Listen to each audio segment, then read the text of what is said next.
performance. And we're joined by Wayne Baser and James Webb, and our faculty lead expert presenters today are Rebecca Watford and Marybeth. So let's start with you, Wayne. Would you like to say good morning? Good morning. Thank you all for being here, and hopefully we'll have a very productive next hour. So Marybeth and Rebecca, thank you for being with us, and we will turn it over to you. So why don't you start both by introducing yourselves. I also want to welcome Lori Thornley. She's with us today from Evaluation Systems, helping us manage our slides. So back to you, Marybeth and Rebecca. Hello, I'm Rebecca Watford. I've been art lead assessor for since the field work or pilot program with it, and before that I worked at Claremont Graduate University for years as both faculty advisor and also in the induction program and teaching courses for the old level 2 before induction.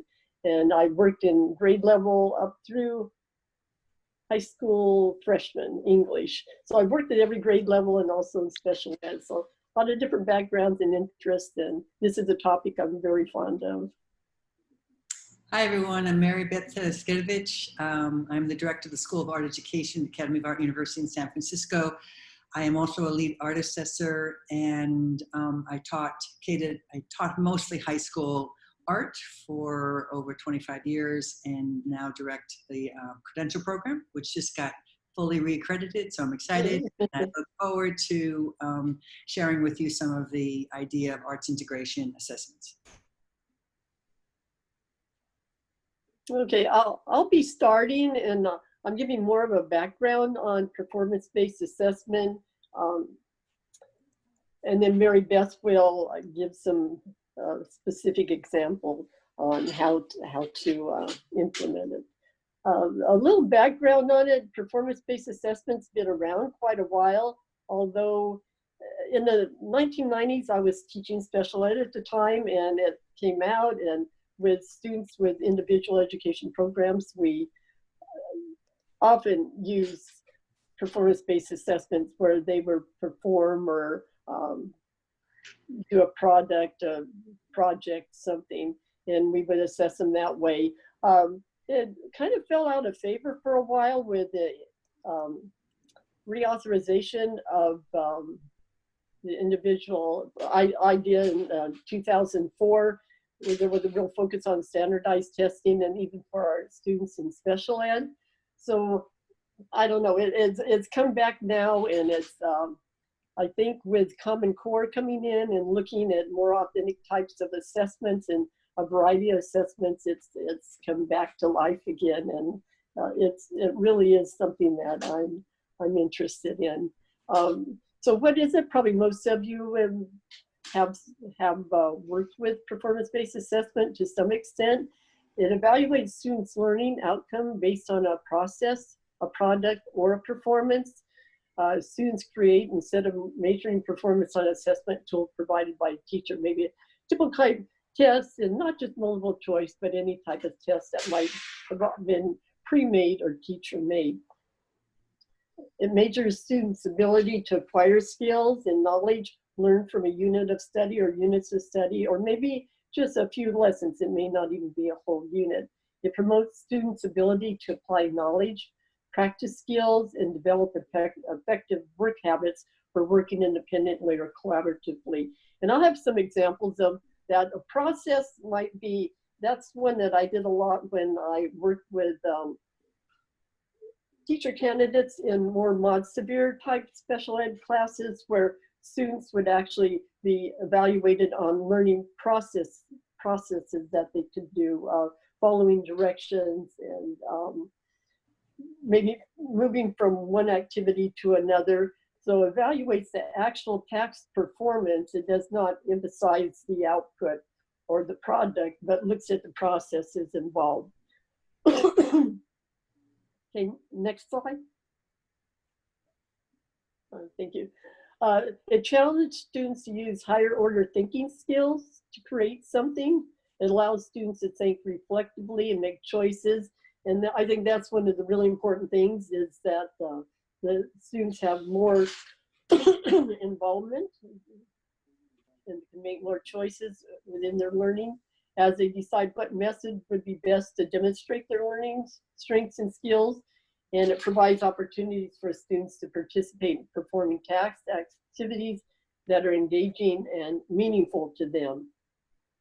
Okay, next slide.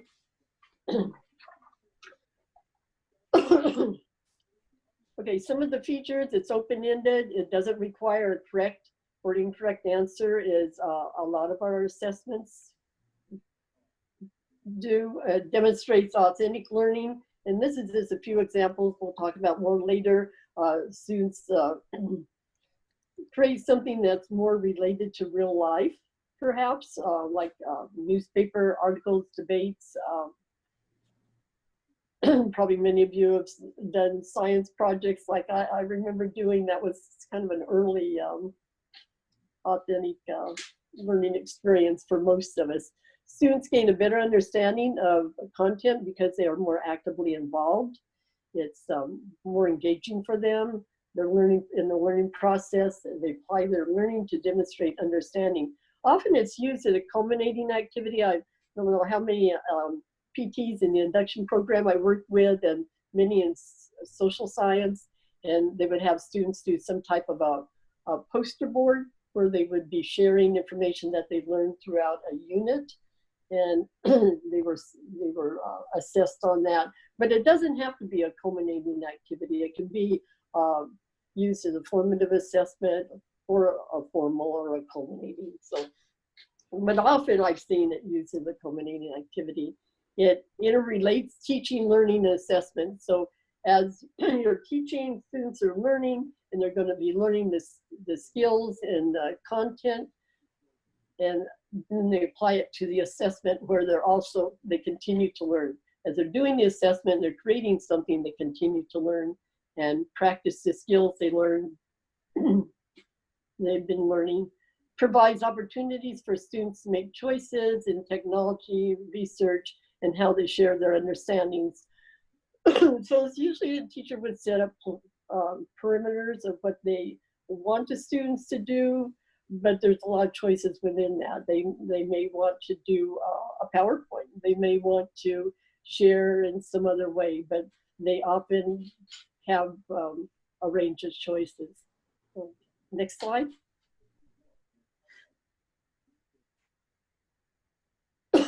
Okay, it creates a learning environment that is contextual with what the students are learning and experiencing, including learning content, language, and vocabulary and context. And as I look through then I'll talk a little bit more about the teacher performance assessments, the TPAs that we work with. There's lots of prompts and areas where the candidates, when they turn in their submission, needs to address. And by doing performance-based assessments, it gives a lot of opportunities to include things that are in the TPA, I think. I'll talk a little bit more about that.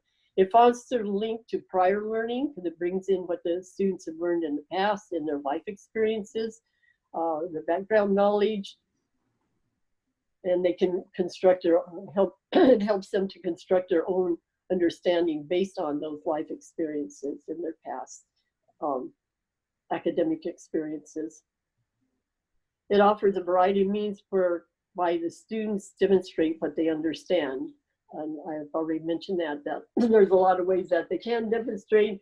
You can't have every student usually in their class doing something totally different, but within the parameters that you set, they'll have a variety of ways. And the instructor will have a variety of ways that they can set up their assessment. It provides meaningful information for parents to understand their child's progress and accomplishments. And I think mostly I've seen at open houses at the end of the year where there has been a lot of different projects and things that were hopefully assessed with the intent of an assessment to display for parents and the community. And I think it's a very concrete and way for parents to see what their child's actually learning in school. Next slide.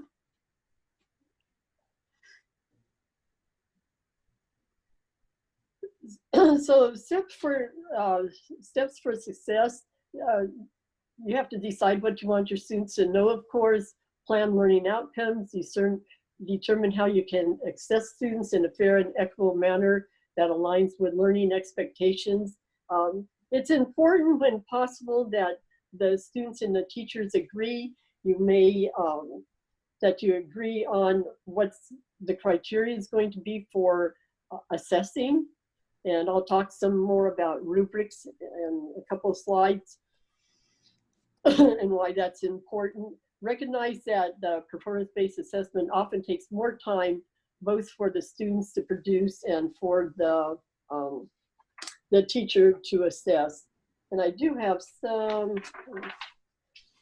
cons here. And so one of the cons that I've heard in the past is time, planning for these. So I have been at schools where they do a lot of performance-based assessment, but they've been working on it for years, and they gradually accumulate the rubrics and the information and how to do it, models to share with students. But starting off, you have to start off slowly, I believe, because it does take time. There's usually within a project-based assessment, there's fewer standards that can be covered at one time that on a regular end of the year or end of a unit assessment, you might be covering lots of standards in your question. And then developing the clear criteria can be challenging at first. Fortunately, I remember the first time I had to do a rubric, and there was very little, and it was before the internet. But now there's so many choices and things where you can get ideas for that are very supportive of any more for your instructors. Okay, next slide. Supports for the students, clear expectations, very important. Direction steps, checklists, and rubrics, and I'll talk a little bit more about the rubrics. Ongoing support and feedback throughout the process while students are working on their assessment, their project, or whatever they're working on. Academic language supports, examples, modeling, model picture, everything that good teachers always use anyway, but very important for this because students do have a little bit more freedom, so they need checklists are very important as well as the follow-up directions. And appropriate adaptations for students. We've got diverse learners in our classrooms, and it's and with these types of assessments, it's not a challenge to adapt for the students that need adaptations and modifications. Next slide. Okay, some essentials for rubrics. You're going to determine learning goals, determine clear score criteria. Don't get carried away with performance levels. Develop descriptors for each level and student language. It's important to share, of course, the rubrics with the students if it's in student language, and decide students. I've seen both in the induction program. We have the 3 different rubrics that the candidates provide, and sometimes the students' rubrics are the same as the one that the instructors the candidates going to be using, and sometimes they're different. But the students there needs to be a transparency, and students need to be able to have access to the scoring rubric that they will be scored on, whether it's the same one that the students will be using to self-assess or not. Okay, next slide.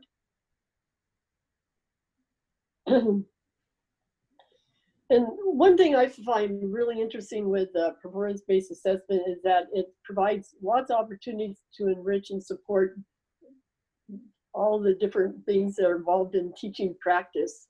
The TPEs, the CSTPs, as I look through them, I have the list of the 6 California Standard for Teaching Professions here, and I look at it and see if, I was doing performance-based assessment, how many of those I could actually use. There's the one for 5.5, one of my favorites in the induction program. I had most of my candidates try to do that, the student self-assessment, and 1.3, which is all about bringing subject matter with meaningful content to real life kinds of context.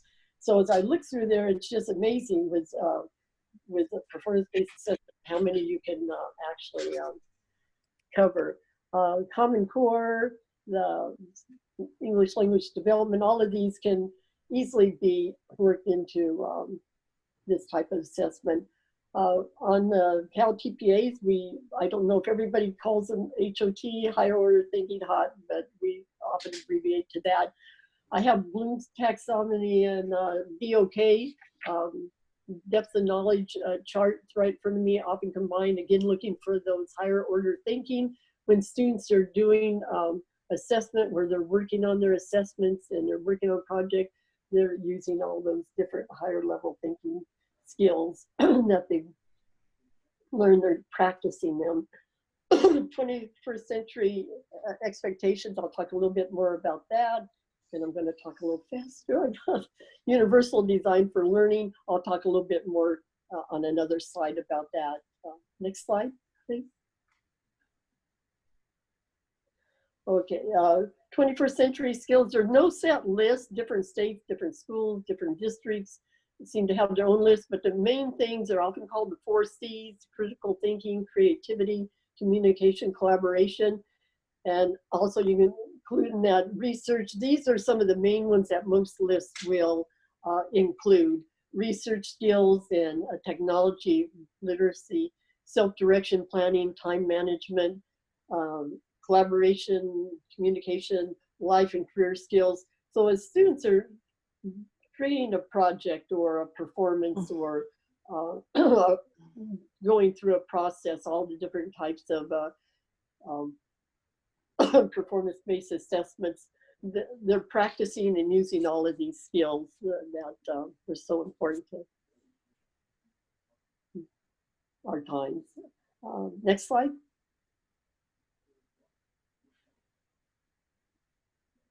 Okay, and universal design for learning, I put a quick note in here. The CalTPA is grounded in UDL. The main purpose of it is to address classroom diversity, and this is just a quote that's within our performance guides on page 1 in cycle 1 and page 2 in cycle 2. And note that students come with their own backgrounds, interests, strengths, needs, and assets, and universal design for learning is not a curriculum. It's how to make the content that you're teaching accessible. And performance-based assessments is a good way to make it accessible for all students. So I just want to make that connection. Next slide. Okay, and the 3 principles of universal design for learning: representation, the what of learning, action, expression, how they learn, and engagement, and why they're learning. So all of these, again, with performance-based assessment, it's how to make the content accessible, engagement. They're bringing their own background, their own interests. Sometimes they're developing those interests within the assessment itself, hopefully. And so performance-based assessment is a good way to address universal design for learning. Next slide. Okay, I just pulled a few pictures out. One thing, when I worked with performance-based assessment, I like the first little picture over on the far left side. Students are very proud when they've been able to produce something and they're assessed on something that they're proud of. And I just love their expressions there. And the top picture, collaboration, the boys in the far right side working together, again, collaboration, practicing communication, and then I'm thinking of the lower left corner picture, it looks like perhaps she's demonstrating something, going through a process. So this was kind of my conclusion. And the little fellow in the center, thinking back, working with special ed and often assessing students or younger students on processes, different ways that they're understanding and going through, and not the end product. So one more slide, I think. Okay, some examples of what they might be doing in presentation, reports, projects, exhibits, debates, portfolios. And I think one of my favorite things about performance-based assessment is that it's can integrate 2 or more content areas. And this is what Marybeth is going to talk about. Okay. Thank you. Thanks, Rebecca. We can move to the next slide. Hi, everyone. Again, I'm Marybeth Tereszkiewicz. I'm the director of the School of Art Education, Academy of Art University. So, of course, I am biased a bit towards integrating arts, but I want to talk specifically about this approach and how comprehensive it is. Some of you might have heard about arts integration and let's do some artwork in the different classes, but this is a little bit more comprehensive and really requires a lot of commitment by the school. So I want to talk about this model, and then maybe you can do parts of that in individual classes. One of my faculty members is a specialist in this. They have to be trained in arts integration. So and we teach this as part of our curriculum. And so it's the thing that I want people to realize, that this is the purpose of arts integration, is because it becomes the primary means for conveying and assessing learning. So it's really about assessments. It's not about students getting able to express themselves or make interesting things, but this is how we can see if they have learned. It's about making learning visible. And it obviously connects into different areas. And so the students are just making connections. It's about synthesizing, it's about remembering, it's about if they can somehow connect with something else, it makes it more viable, and they remember. And so we got the next slide. I'm going to talk a bit more specifically about it. So a bit of history. The Ford Foundation launched this Integrating the Arts into Education in 2003. So this was a comprehensive amount. A lot of money went into it, and the foundation picked different areas that they were going to kind of test run it. And one of the areas was the San Francisco Bay Area. So that is why I'm familiar with it, and why there are several schools who have committed to this approach. Next slide. So it is a school-wide initiative. It's not something that a school dabbles in. A school basically decides that they're going to become an arts integration school. And so everyone is on board. It's collaborative, it's inclusive. The school has a very specific scope and sequence. And the important thing is that they are growing with the standards of both the arts, the visual and performing arts, as well as any other discipline. So it's not like, oh, we're going to just let them do a little bit of artwork. No, they're going to be becoming the art standards as well as the science and the math and such. And so it requires a real commitment. In one of the schools that I work with in terms of my program is the Malcolm X Elementary School in Oakland. And they, sometimes they're called now magnet schools if parents really want to have the arts integration. And it's a very exciting, you go on that campus and there's just a lot of energy. The kids are really engaged, and the engagement is a big part of it as well. Next slide, please. So basically what the foundation of it, are ways of people that go through the integration. Rebecca, would you mind muting yourself? Thanks. That when they go through the training for this arts integration, they really do focus on the studio habits of mind, which were created by Project Zero in Harvard School of Education. And, you know, regardless of what they create in terms of artwork, the studio habits of mind, which some of you might be familiar with, are really about how to make our students more competent, more integrated, and have the temperaments and the habits that art creates through their lives. And so obviously the engaging and persisting, the envisioning, the reflecting, the stretching and exploring. Sometimes even as a lead assessor, and I look at my the candidates' TPAs, and it sometimes depresses me how uninteresting their lessons are, and that I really want to make sure that as teachers that we're training candidates that are creating assessments and lessons that stretch and explore and envision in their learning outcomes, because that's an integral part, I think, of teaching. Next slide. So I'm going to share some interesting overall lessons that have been used through some of these magnet schools or some of the schools of arts integration, and show some teacher-made examples. So if we're going to talk about language arts and social sciences with arts, the graphic novel is a very popular performance or project-based assessment. And so this particular school used the John Lewis graphic novel, which was called March, which was the history of the civil rights movement. And then this particular high school that worked with it had 11th grade graphic novel of the Russian Revolution. So the next two slides will show those examples. Next slide.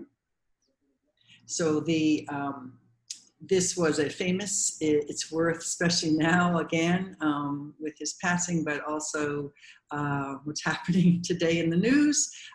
This was a graphic novel that came out called March, and it was basically about the marches during the civil rights. And he was way ahead of how he wanted to engage young people learning about history. So he worked with an illustrator to create a graphic novel.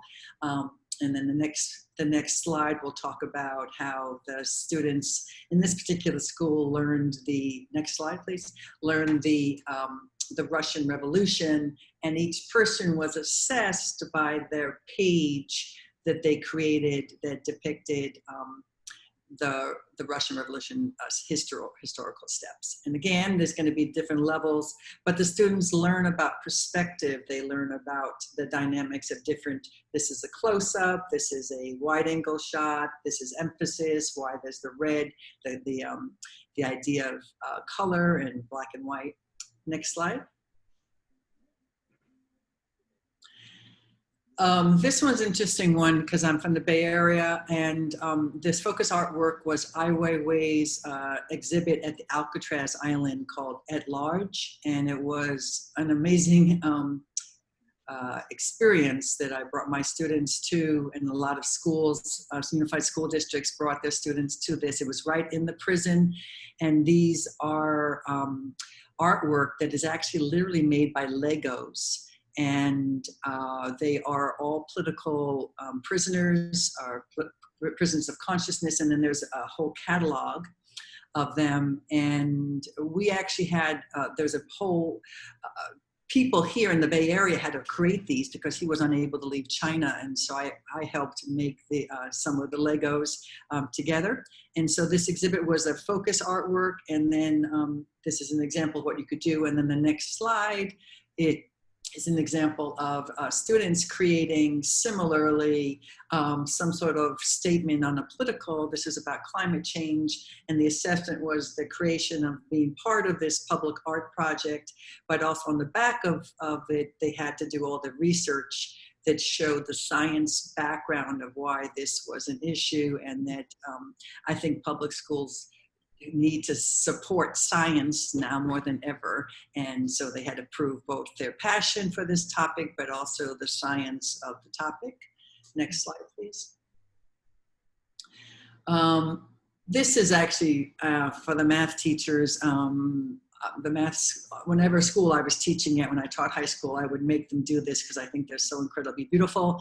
But obviously, all you math people know that tessellations, fractals, all of these beautiful idea of composition and balance are mathematical. So they are learning both about how to shade something. If you look at this tessellation with the structures, they'll learn about the different value study in a shading, as well as learning about the mathematical ideas of a tessellation. A big fun one. I would love to see one of these in one of the TPAs. Next slide, please. So the here, my background as well as visual art, as you can see from my background here, I'm also a dancer. This is me in the Art and Nature Festival in Oakland. That's my artwork. It was, I got to dance through the redwoods. So I have always integrated dance into my art rooms, but I also taught at the Berkeley Unified School Districts and actually part of UC Berkeley pre-college, teaching the law of physics with dance. And I cannot tell you how the students got incredibly engaged when they're able to understand action, reaction, counterbalance. If you're going to drop your head to the right, you have to pull to the left, stretching, balancing, centrifugal force. So it's great to be able to have the students do a performance of understanding center of gravity, balance, law of forces through their learning a bit of choreography that they perform. And so literally the information about the physics is inside their bodies and they will never forget it. Next slide. There's also for the science, you know, I always think I have my art education students create a lab report as one of their curriculum, and that, you know, creating something in an art classroom is similar to a lab. They're observing, they're predicting, they're testing. How will these things work? How will these mediums work? How do I create the sculpture? What do I need to do to allow it to happen? So it's a natural fit with creating some lab report as well as some sort of product that they would do in the lab that's both art and science. And so next slide. So a very simple one is the photographic chemical process of cyanotype, which is working with the sun and light chemicals. Next slide. And so with this example, the students are assessed both for the product that they create, which has the elements of design, but also how they actually go through the scientific protocol. So the mixing of the chemicals, preparing the canvas, printing the cyanotype, but that is presented as a lab report. And so it really does teach them about how you can learn about process and making and problem solving, both in science and art. Next slide. I think those who had saw my earlier VTT virtual, I explored more deeply. I did a STEAM project when I was teaching in high school, and this is where we worked with the Engineer Bridge Design Project. There's a group in San Francisco that likes to work with the artists. They're trying to bring creativity into engineering, and so we had lead engineers come to my art classroom, and we created bridges that had to be both visually, aesthetically defended through the elements and principles of design, as well as withstand the forces of a brick, and show that they had the elements of engineering involved in it. And it was, the students never missed a class. It was an incredibly engaging experience. So again, natural fit, and obviously the product that they have it really integrates, but they also had to perform. They had to perform and defend as if they were doing a pitch to get this bridge made. And so how would they go in front of a group of investors to pitch their bridge to get it made? And next slide. And so it's this is hopefully, obviously in my mind, would love to see this idea grow, and those that might be interested, there's a whole resource. These are all live links, so when they send you the PowerPoint, you'll be able to integrate these more. And the last one, there's a conference, if you are interested. The Arts Integration Conference is coming up, and it's going to be online, and you can learn about the comprehensive nature of it, and how well thought through it is, and how this idea can really, I think, engage our students, and certainly move beyond the quiz into something that shows true assessment. So thank you so much for listening. That's the end of my slides. So whoever, Wayne, do you want to open it up for questions? Yeah, thank you both, Marybeth and Rebecca. Excellent ideas, and I've always been a big proponent of project-based learning. You know, back when I was teaching elementary school and you know, teaching at the university, teaching teachers how to teach math and science, that, you know, project-based learning is always a great way to get students involved, because they can take the projects and make it their own and put their own spin on things that are meaningful and relevant to them. So I've kind of put in the chat asking folks if they've done project-based learning activities with their own students and what that might look like, so we can you know, kind of take what you folks have started here and maybe get a little bit of discussion going here. So you do have the ability to unmute yourself. We only have about 27 folks in the chat here. So if you'd like to maybe share some projects and things that you've done, and even more specifically, if you've done something like this where students have been able to do, you know, project-based kind of things in conjunction with the CalTPA, that would be helpful too. So let us hear what you have to say.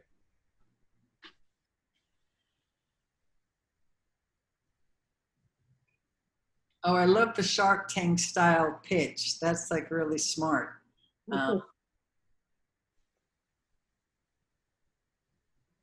One of the things that I think that students like, and why having that pitch, similar to what I said, where the students had to do the pitch for the bridge, is that, this is what my last virtual think tank was about. There are some students in the group that maybe didn't have as much dexterity and couldn't do the refined cutting for the bridge, but they had a wonderful extroverted nature, and they could really describe it and articulate it to the pitch when they have to present it to the Shark's Tank or to the planning commission. So it allows, in the collaborative process, the children's natural talents to be allowed to be assessed. So that's, again, the arts integration, is that it allows students not only that know what their individual talents and skills might be, they get a chance to assess it in that way.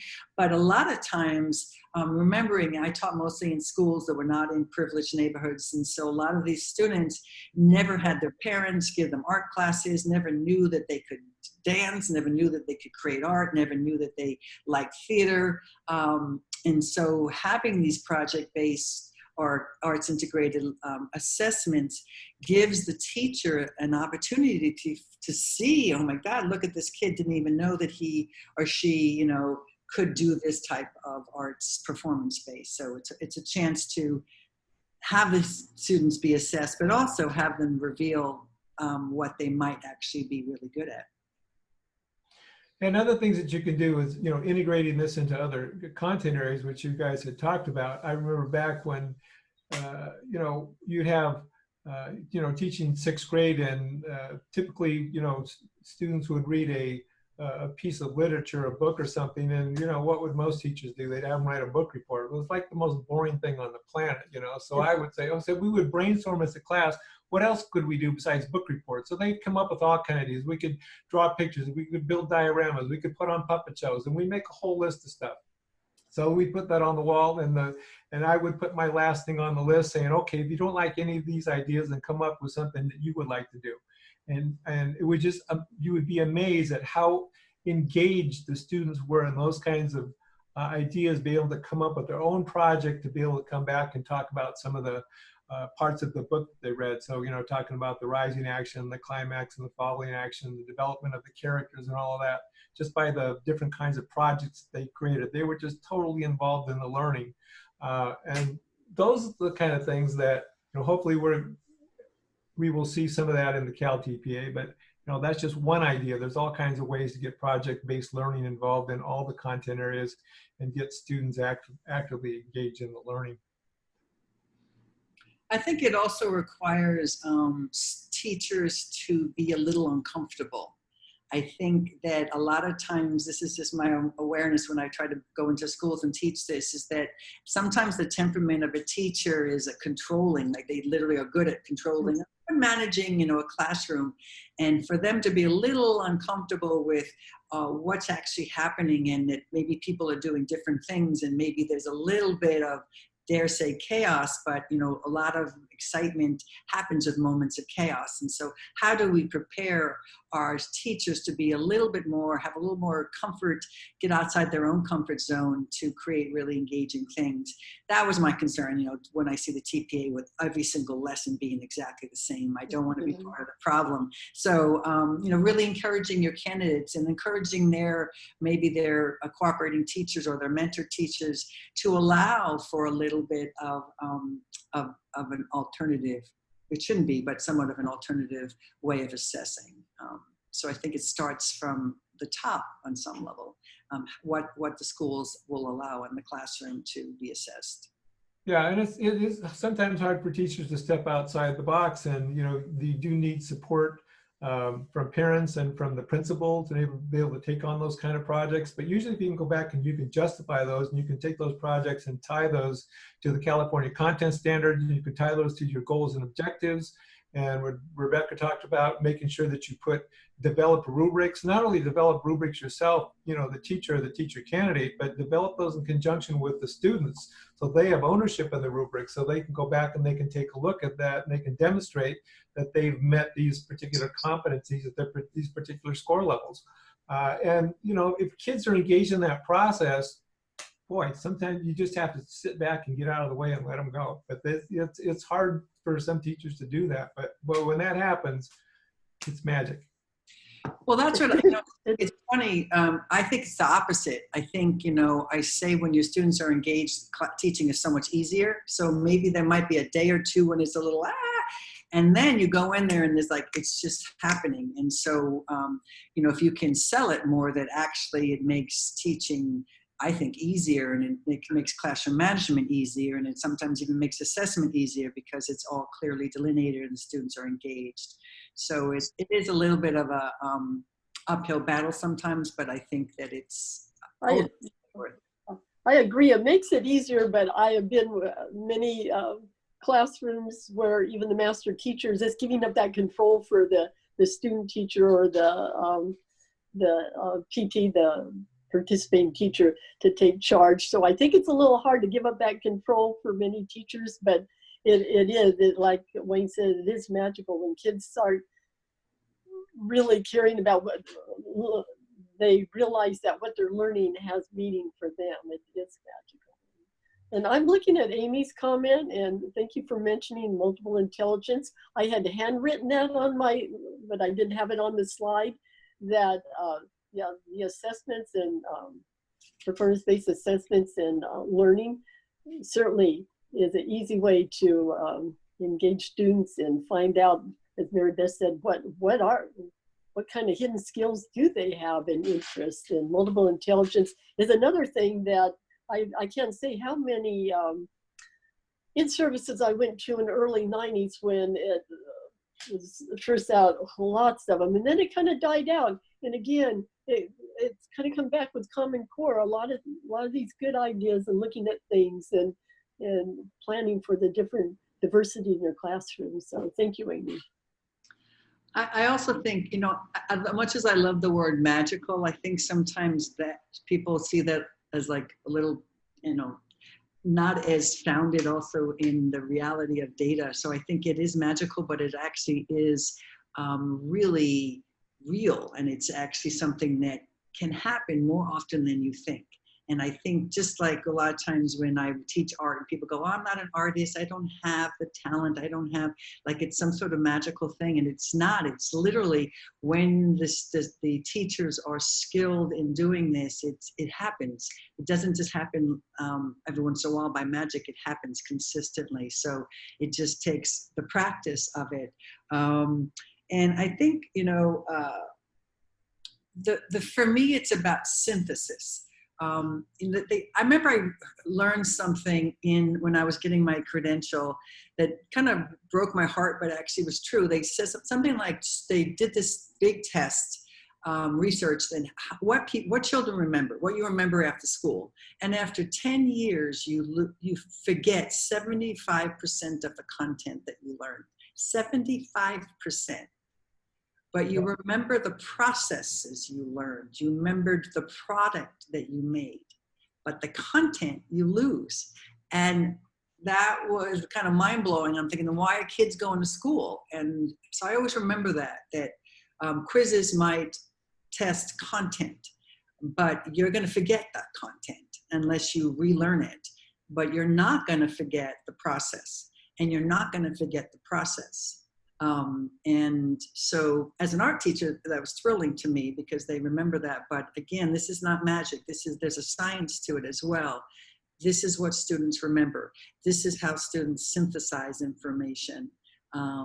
And sometimes it's the science and the math teachers that come and thank the arts integration specialist because, oh my God, my students are actually remembering what the heck I've been trying to teach them. So I love the word magic, but I don't want it to make it to seem like something has to happen from the stars. It literally can be trained to become effective every time.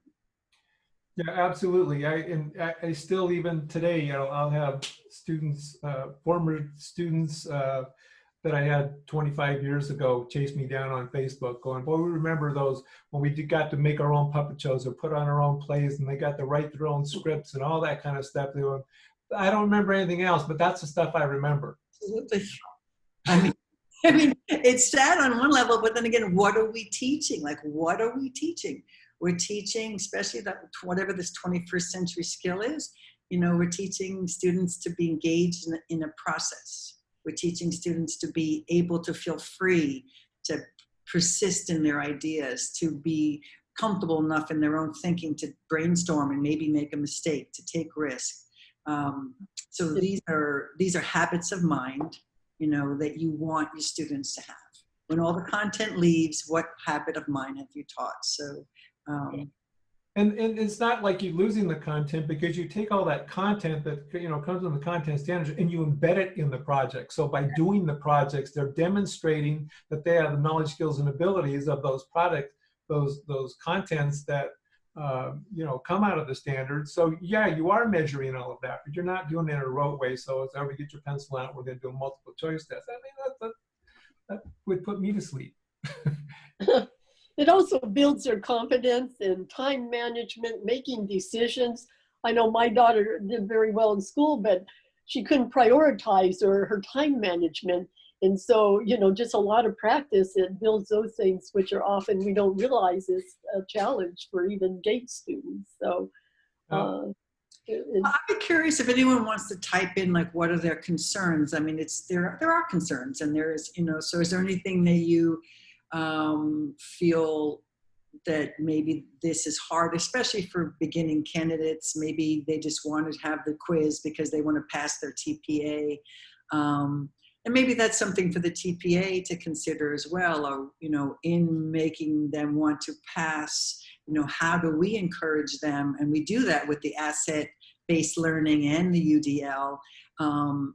So, you know, how do we make that even clearer? Because even though we do focus the TPA on UDL and asset-based learning, I don't know if, even for the arts, I'm not seeing a lot of creative lessons or even products that really show more synthesis of ideas or deeper learning. So as much as I would like. So, you know, how do we make sure as assessors and as a assessment strategy that we are encouraging, not just asking for, but encouraging the product process, project-based assessment?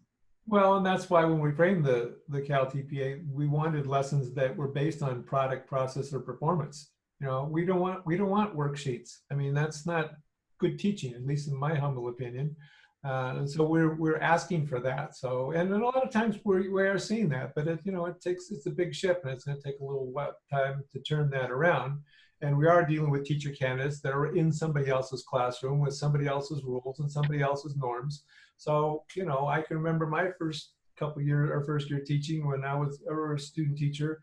I was in somebody else's classroom. I couldn't do the things I wanted to do, but as soon as I got my own classroom and turned me loose, you know, I went a different direction. And you know, I'm still doing this, you know, over 30 years later, so I must have done something right. But yeah, this kind of teaching is as you say, can be a little scary, but if you get it right and you are, you know, constructing the rubrics and addressing the content standards and, you know, have all that in a way where you can justify this to parents and to the principal, it's a great way to teach. the other part of this too is we have another layer of complexity now, that when we used to do this, you know, in brick and mortar schools, when everybody was face to face, there was one way to approach that. But now that where everybody is, you know, separated and we're doing online learning, how do we do that? And I think another key to doing project-based learning, especially in online environments now, is making sure that we get parents involved in those projects. So, you know, if kids are going to need resources to create something or do an art project or do something like that, they're going to need those kind of resources to do that. So we want to make sure that we get parents involved to make sure that the students have the resources to be able to create something that they can then go into a Zoom kind of a session and say, look, here's the thingy that I made. Here's what I did that shows that I understand about the Civil War. Or I understand about, you know, this book that I just wrote, or what I just understand about how to create geometric shapes when I'm putting pipe cleaners and things, or, you know, taping straws together, creating three-dimensional objects and see which one's going to stand up.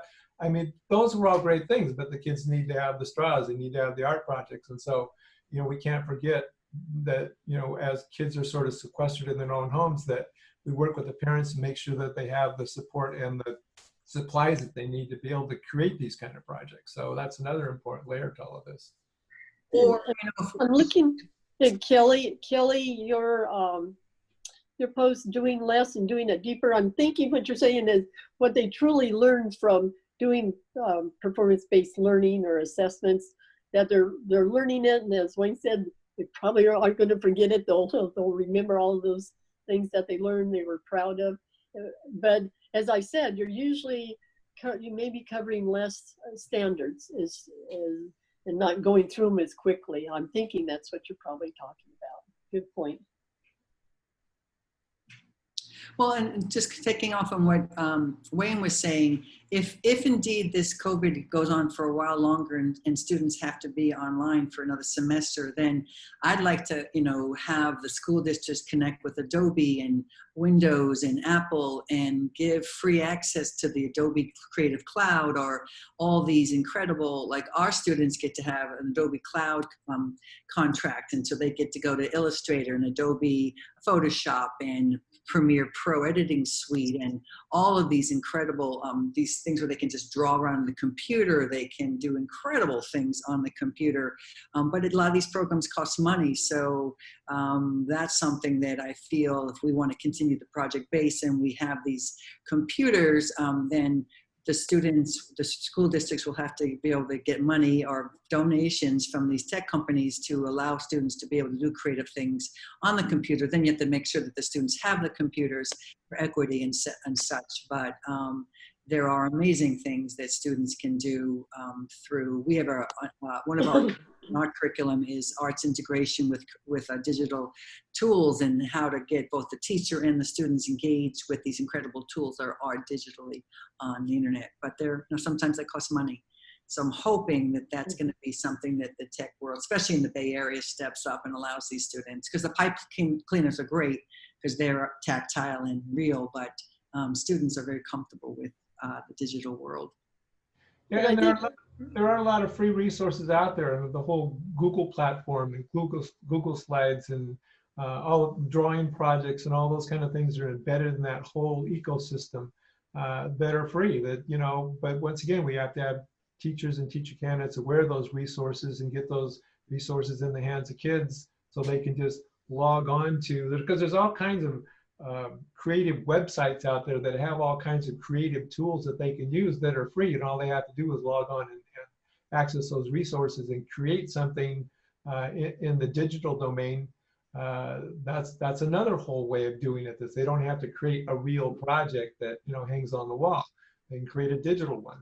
So, and I know many, probably all schools have a committee, sometimes based of parents and teachers and maybe some of the administrators, that try to involve communities and try to involve companies and tap into those resources. So check with your school. There should be a committee that's probably could look into these and get them involved. And that's actually one thing I forgot to say about the arts integration. A lot of times the arts organizations want to be part of it. So one of them, the San Francisco Symphony, was part of an arts integration curriculum in which they literally had the musicians come in and talk about pitch and sound and harmonies and the scientific idea of harmonies. And it's the arts organizations, both the performing and visual arts organizations, want to be part of the arts integration, and these professionals volunteer their time a lot of times. So that's a wonderful way to connect as well.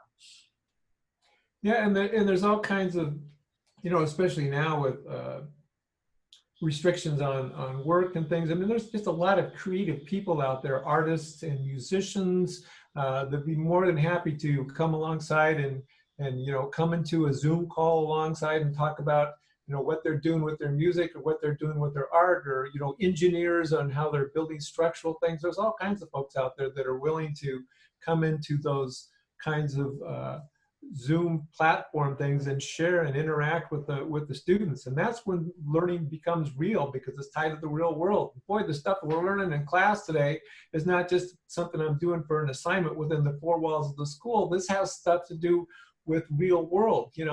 I could turn this into a career. There's jobs I can do with this. I can make money with this. What an idea, boy, to tie what we're doing in school to the real world and learning content where they can turn this into careers and 21st century workforce skills. Guy, what a concept. I'm looking at, Wayne and I, Wayne is suddenly in Yosemite, like we're just taking it for granted. Well, this is this very simple Zoom creative thing that you can create your background. I can see, Wayne in this, and you could actually, I could do a little dance with myself dancing. I mean, it's incredibly amazing how things are happening so quickly that we're just taking it for granted. So, I'm an optimist by nature, and so I'm trying to think of ways in which this project-based learning does not go away if we have to be online for a while. And so I'm hoping, whether it's on site or online, that our students are engaged. And the level of anxiety and they're saying with children, some depression is happening with this in shelter. I think it's even more important to make sure when they come back to school that they're engaged, they're happy, they're positive, they're optimistic for the future. We're living in incredibly uncertain times, and we have to really make up, I think, for our students' anxiety around this, that I think it's going to be something we're going to be dealing with for quite a while. So absolutely. But these also are very exciting times. I think, one of the positive offshoots of this whole COVID-19 thing and everybody hunkering down and sort of going underground and going online is that there is a whole virtual community out there and resources that we can tap into to take all this, teaching and learning to the next level. And we're just beginning to see the tip of the iceberg here. I got my doctorate in ed tech over 20 years ago, and none of this stuff ever existed.